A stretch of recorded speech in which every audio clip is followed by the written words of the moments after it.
Hello बच्चों, let's see the question. The question says, over the 19th century, British manufacturers flooded the Indian market food, grain and raw material exports from India to Britain and the rest of the world increased, but the value of British exports to India was much higher than the value of British imports from India. Thus Britain had a trade surplus with India. 19वीं सदी में बच्चों जो British extract थी वो 3 manufacture ने भारतीय बाजार में बाढ़ ला। उसमें क्या हुआ, जो भोजन अमेरिका अर्थव्यवस्था की एक महत्वपूर्ण विशेषता है। भारत से जो ब्रिटेन की बाकी दुनिया को अनाज और कच्चे माल के निर्यात में वृद्धि हुई, लेकिन जो भारत में ब्रिटिश निर्यात का मूल्य था वो भारत से ब्रिटिश आयात के मूल्य से बहुत अधिक था।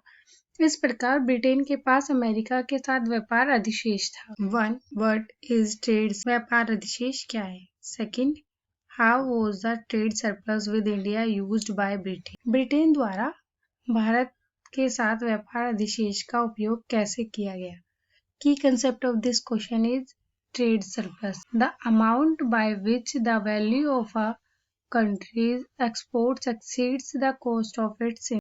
बच्चों जो ट्रेड सरप्लस होता है वो एक ऐसी स्थिति हो जाती है जब देश के निर्यात का मूल्य उसके आयात के मूल्य से अधिक हो जाता है, उसे हम ट्रेड सरप्लस कहते हैं। How was the trade surplus with India used by Britain? Britain used this surplus to balance its trade deficits with other country. Means Britain ने इस अधिशेष का उपयोग अन्य देशों के साथ अपने व्यापार घाटे को संतुलित करने के लिए।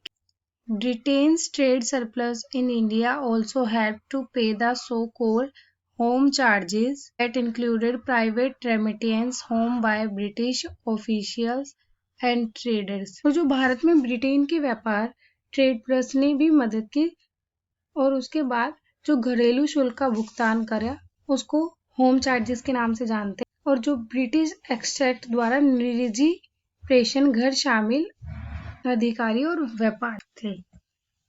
Third, interest payments on India's external debit. Bharat के एक्सटर्नल ऋण पर ब्याज भुगतान। Pensions of British officials in India.